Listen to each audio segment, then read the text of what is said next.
I'm Tracksuit Dracula, and I like to almost play guitar. And if you're watching this, you probably almost play guitar too. It's amazing, there are so many reasons for us to love music. When you were learning to play, you were probably surprised early on at just how easy it was to impress people who had no musical knowledge with like basic stuff. As long as you play something well and don't fuck it up from jump. I didn't tune this at all. Generally, people regard you as pretty good. And you probably didn't say anything to dissuade them because it's not really a lie. You're not saying you're better than you are. You're just not disagreeing when somebody else says it. And that's great because that validates us. We all know we should be spending way more time practicing instead of shopping. Oh God, that's terrible. But we don't. And this allows us to feel good about ourselves, which is very important. You might have even found that after a while, maybe in your social environment, you kind of integrated yourself as the guitar guy. Maybe at work, at school with your friends or whatever. You're probably the only guitarist, but that's a good thing. And see, this is, for the most part, great. But there's one big downside kind of lurking in the shadows. And that's what I want to talk about today. You see, if people don't know something about a given topic, they might make assumptions.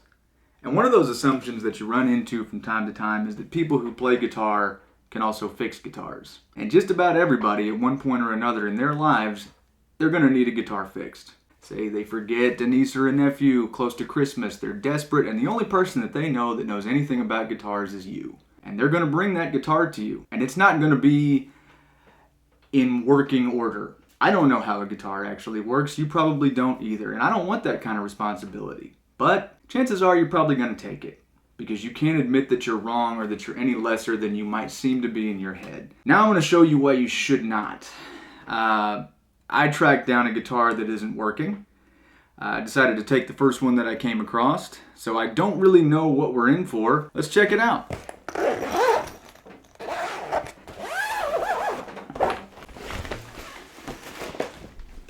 Okay, it's an ES Les Paul Pro something or other.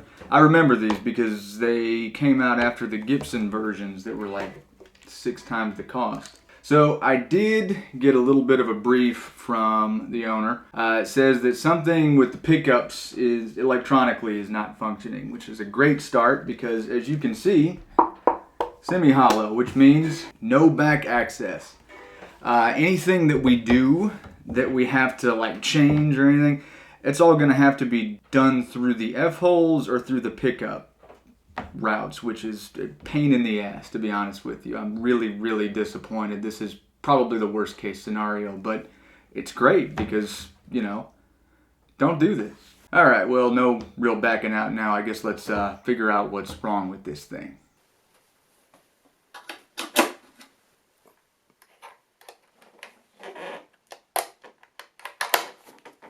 Alright, so what I'm going to do now is test this, and I'm going to hope to hell that whatever issue this thing had just kind of magically solved itself while it was en route to me, and I don't have to do anything, but I can claim all the credit. Okay. We got a bridge. We do not have a neck.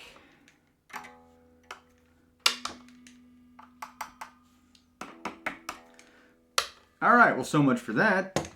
And now you're probably thinking, okay, so it's time to dig into this. We're going to figure this problem out. We're going to solve it. We're going to get something done. And you'd be wrong. That's a classic mistake. Everybody does that. So here's what I suggest. I'm starting to feel kind of anxious about this because it's looking like I'm actually going to be challenged. And I want to keep the concept of myself intact that I have in my head, and I really want to avoid anything that makes me feel bad in any way, shape, or form. So instead of working on this, what I'm going to do is actually go do something completely unrelated that doesn't help me at all to give me a false sense of accomplishment. And then we'll come back after that, okay?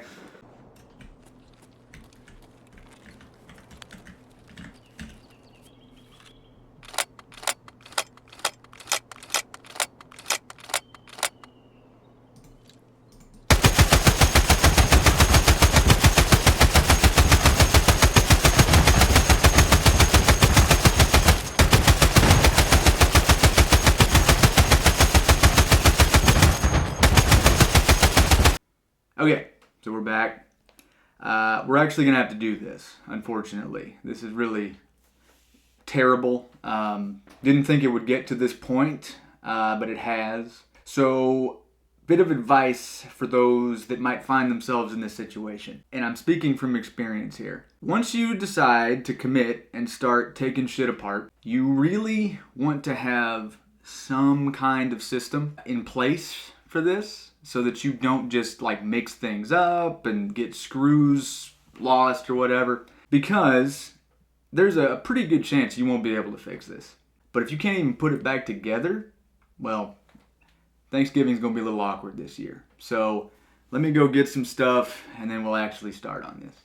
Okay, I found like one box and some other random crap. So we know that the problem has something to do with the switch, or at least we think it does. So what we'll do is hit it with a little bit of contact cleaner. Now they need your ID when you get this stuff, so it's pretty good.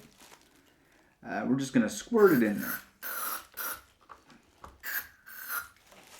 And then, if it's not broken already, we'll take care of that.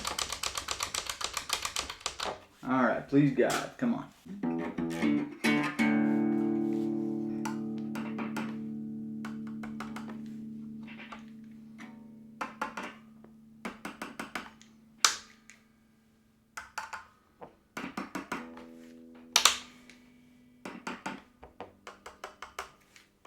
I think that actually worked. Holy shit. I didn't think it would. Okay, well, I guess forget everything I said. Don't better yourself, lie to people. If someone brings you a guitar, take it. Maybe you can fix it, maybe you can't. Who cares? Continue to be a scoundrel in all ways, shapes, and forms. And, yeah. Have a great day.